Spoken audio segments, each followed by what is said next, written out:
welcome to Mindscapes, a series of conversations with men and women whose ideas, visions and philosophy define contemporary India. My guest today is a charismatic winner of the Gyanpith Award. He's traversed a long journey from a lecturership in English literature to the pinnacle of writing in India. He's applauded for his work as a novelist and philosopher in Kannada. I'm delighted to welcome Professor Ananthamurthy. Welcome. Thank you. You have said that writing is a spiritually healing process for you. In what ways is writing spiritually healing for you? It is a profound confession that one makes. You know, we are all social beings, and in our role as a social being, we cannot achieve full honesty. You are pretending a little, you are trying to be nice, and you smile when you don't really want to smile. All of us have a role as a social being. But when you are a writer, at least in the act of writing, one would be able to overcome the limitations of the social being and be totally truthful. And that is also made possible through devices. Metaphor is a great device. I think you overcome all those limitations, which realistic speaking cannot communicate through metaphor. And hence it is spiritually healing, because you are encountering yourself. And it's not talking to others. It is somewhere profoundly a dialogue which you carry on with yourself. And you are alone when you do it. It is done in solitude, but later on is shared by with others. But is there a sort of a concern that in some way it's frozen in time, that it's written? No. I think the process is like this. If you are a writer, and if you are lucky, not always we are lucky, even a lucky writer is not lucky always. You write about a certain problem which has deeply bothered you in your solitude. But by luck, by great fortune, it so happens that is a problem shared by many people who are also alone. And hence a very profound communication takes place. I call it profound because when you are reading, you can close the book. You can stop reading. Your mind can wander away.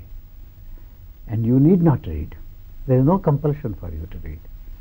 Still you read what I have written. And that is like a gift of attention for me. I mean, the writing should have those qualities which can get that kind of attention from the reader, who is also in solitude, who is also communicating with himself or herself, and hence, this is made So possible. in some ways, it is a social act, and yet you say that writing is asocial. I would say it's a profoundly a social act, because it doesn't intend to please anyone or anger anyone. It doesn't have any such intentions. It is not communication, but a kind of communion. And communion is deeper than communication. And hence, it's wrong to call it an asocial act. I mean, it's like thinking in binary terms. But many social acts are not deeply social acts. This is a much more profound social act, because you are attempting at communion rather than communication at the conscious level only. We have a conscious level, we have a deeper level which is unconscious. I think a great writing touches you in your unconscious as well, which you did not think you knew. It may, not all writing, very specially. That's why I said one has to be lucky to be able to do that. So that is sort of almost a poetic approach that your writing has, that seeks this communion. Yeah. what role do you see in contrast to the more sort of activist, ideologically motivated, socially committed writing that seeks to galvanize action, that seeks to draw people into ideology? That has formed a part of our literature. I have gone through that myself. You know, I also began to write under that kind of a notion. And I respect that. You know, I don't, but I have developed skepticism about that.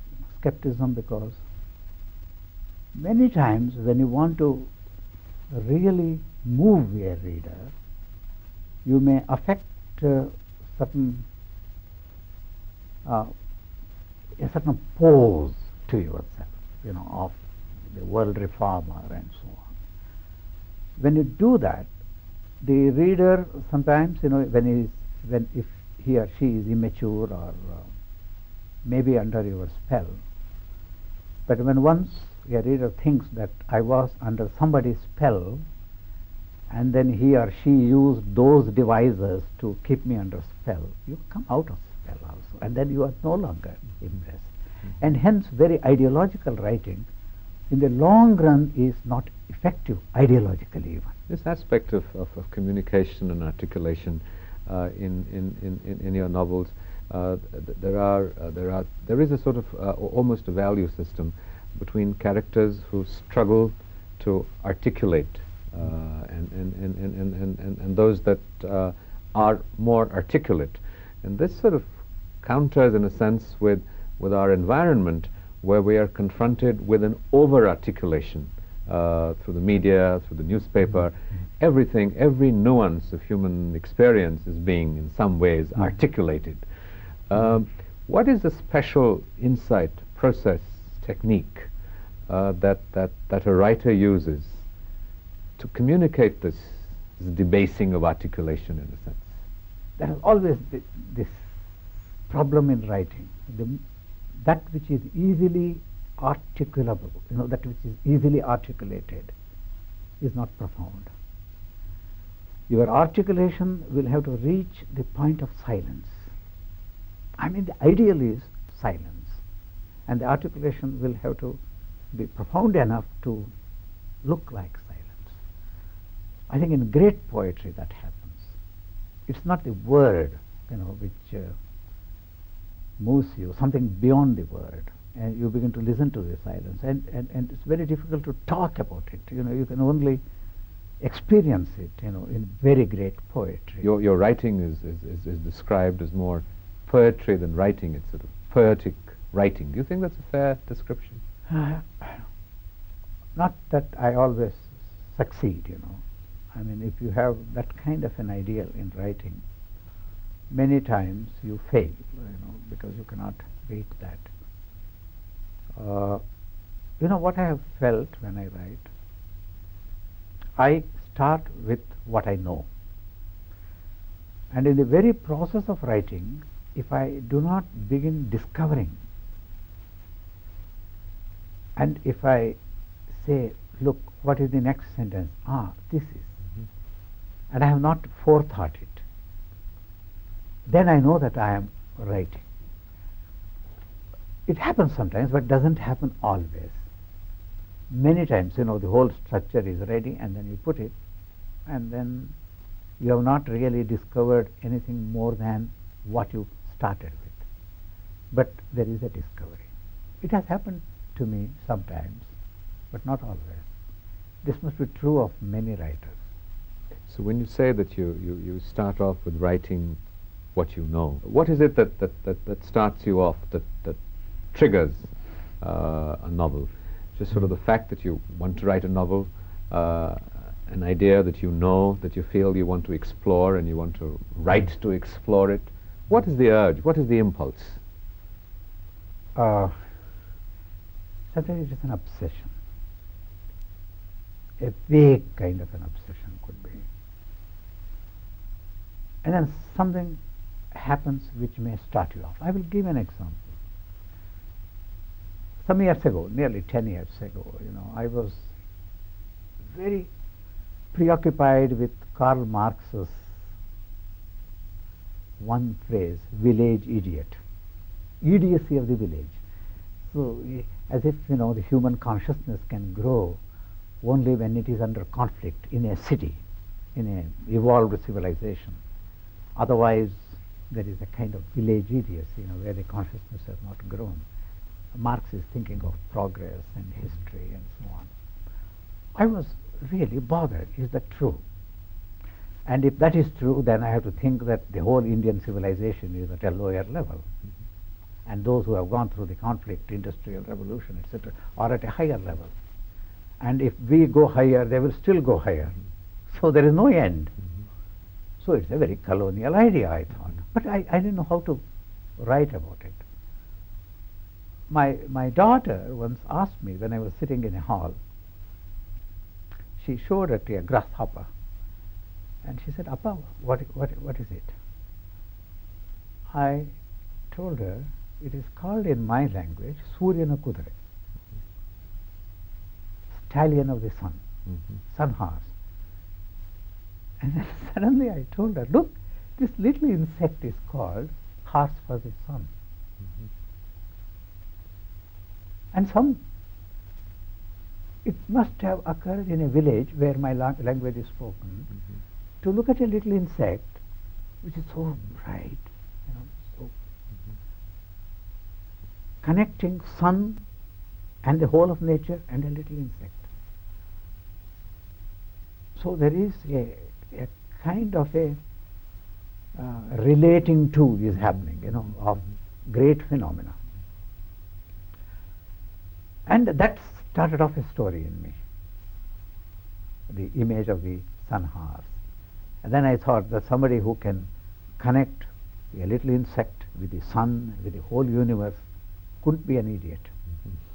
There is a spiritual thought behind it, an awareness of the oneness, holistic nature of the whole universe in a little word.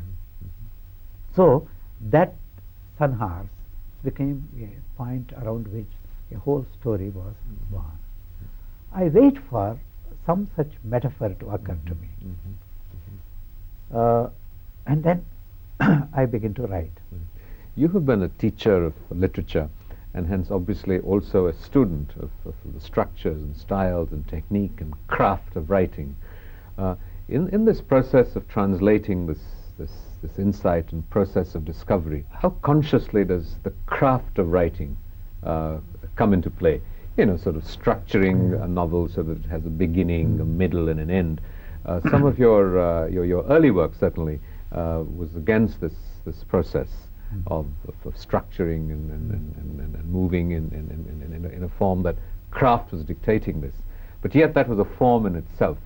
So to what degree and how does sort of craft and the flow of discovery interact? I am reminded of a letter of Keats where he says that poem should come like leaves to a tree. It was not there yesterday, but then you see a young leaf, coming out. But what he also means is a lot of work is done by the tree. Getting all its food from the earth and taking it up and interacting with the sun. A lot of work is also being done, but it looks like a spontaneous act. All great art has that. There is a grammar which you have to learn. There is a craft which you have to really possess. You should be a good craftsman. And that means a lot of work, a lot of conscious struggle. But it should, after that, it is not a conscious thing any longer. It's a part of you. So in a novel, I may make 3 drafts, 4 drafts. Why? Because I am not happy with the first draft, not with the second draft. But if you ask me to put down on a piece of paper what are the rules of composition, I can't give you. So when you move from one draft to the other, do you rewrite? Or do you go through a proof and correct Sometimes and change? I write the whole thing again. It's a new thing. It is like tapping yourself, It is like getting your full attention. Many times, even when we talk or when we do anything, the hardest thing is to give your whole attention to a thing. to me, the most spiritual act is to pay attention, total attention. And sometimes I feel if you were to pay total attention to a thing, you would get that kind of a spark that Ramana got. It is total attention. And then you see. And that total attention in a novel is what you attempt at in every draft. A little more attention, and then fully attending to what is in front of you. Even then, mortal as we are, there are areas which have not got all your attention. You've mentioned the sacred, you've mentioned sort of the spiritual dimension of writing. When you were growing up, you were surrounded by the sacred and the spiritual, and there is this, the story of you going and urinating on a sacred stone because you wanted to sort of exercise yourself of this. Do you feel that in some ways, as you grow older, the sacred and the spiritual are asserting themselves again? No. I had to do it because if something is given to you by others, forced on you, it's hard for you to accept.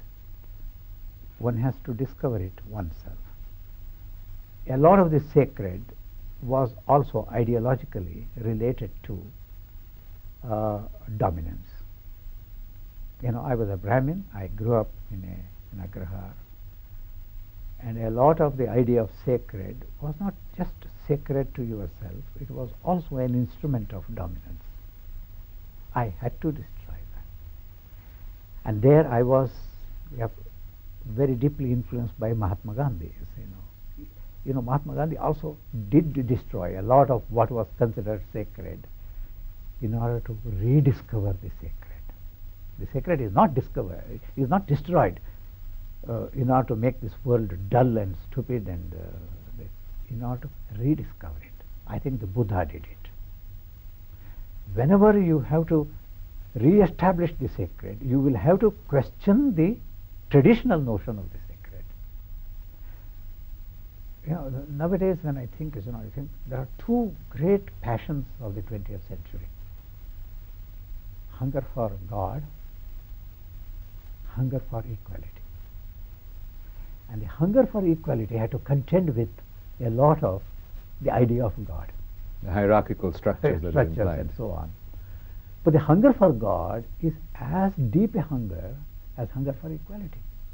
You find the two coming together, say, in Gandhi, in Martin Luther King. The hunger for God and hunger for equality are there together. So the greatest men of our century, the two have come together. And they look opposite of each other sometimes, but they are not. But a little destruction of the old idea of sacred is always involved in the rediscovery of the sacred. And one feels sometimes you have destroyed the old idea of sacred and you have not been able to create anything new. That kind of pain also I feel. I mean, what we create is not really as big as what was created in the past, but what was misused later on. I don't blame those who created the sacred, but it was misused later on. You had to destroy it, but you are not compensated for it, not enough. Particularly nowadays, you feel sort of sad, we have destroyed many things, which were traditionally held sacred.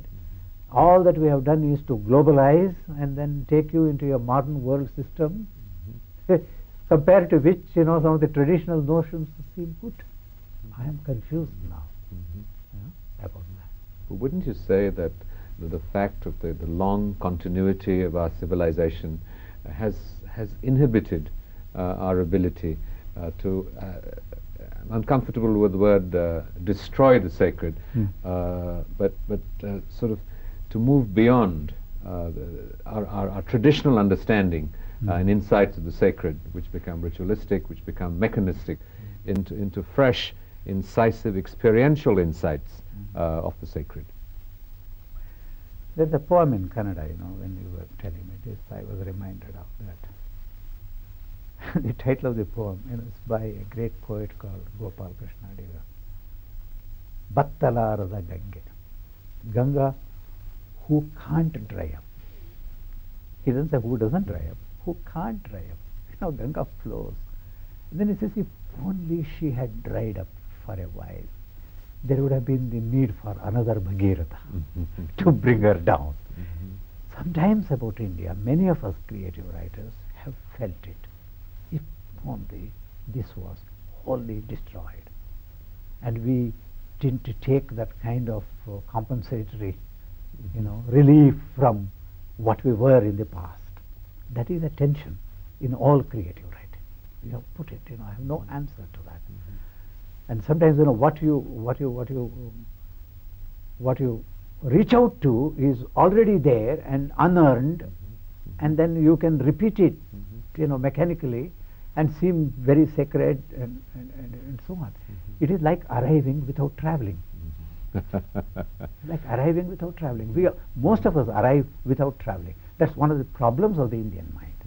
And I think Indian creativity has to question it and contend with it. I'm glad you asked that question. And I think one of the questions that we are confronting as a community is the aspect of pluralism.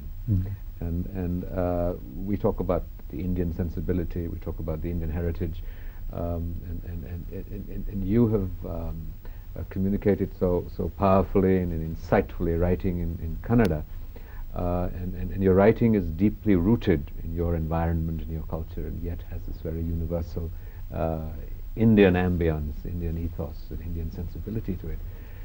If we were to try and define what this Indianness, Indian sensibility that holds a pluralistic country together, what do you think the elements of this might be? Very difficult to say. I use the word civilization because culture has to be in plural, cultures. But civilization could be singular. India is a civilization with several cultures. And if we can define that civilization which has held all these cultures, then you know what has held them all together. Rabindranath Tagore had some sense of that civilizational thing in India.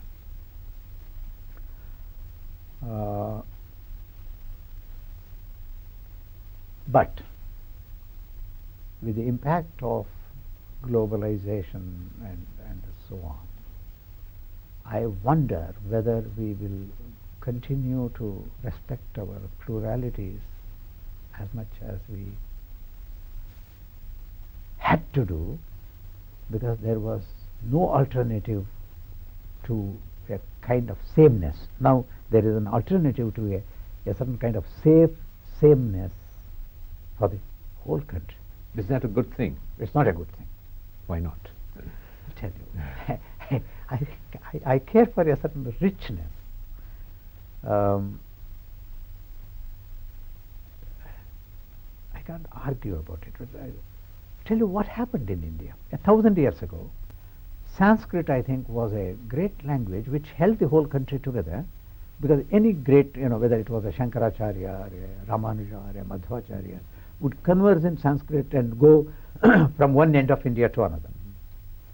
But 1,000 years ago, in my language, there was a book called, nearly exactly 1,000 years ago, called Kaviraj Marga, where he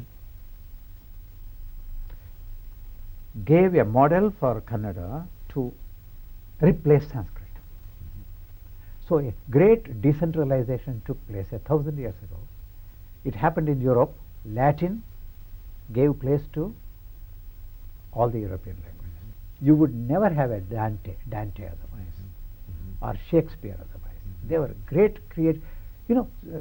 Latin had produced what it could and could no longer produce. So you had regional geniuses. Shakespeare is a regional genius. Dante is a regional genius.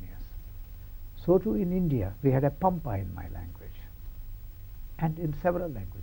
And during the medieval period, all the Indian languages got empowered, and you have a Tulsidas, you have a Kabir, you have a Basava, you have a number of these great saint poets.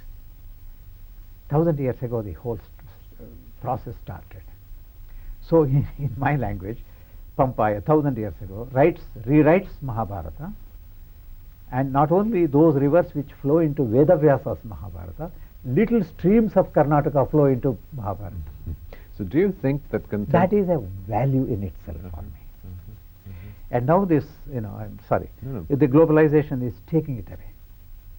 We will be eating the same bread that the New York eats, and it's not a good thing for me. Same books, reading the same books, liking the same things, and so on. It is going to be a crisis. I think humanity will get fatigued by that. I use the word fatigue. There is a spiritual fatigue, psychological fatigue, and then you want a certain difference. In order to love humanity, I have to be different from the rest of the humanity. I think. Well, Ananthamurthy, thank you very much. Thank you.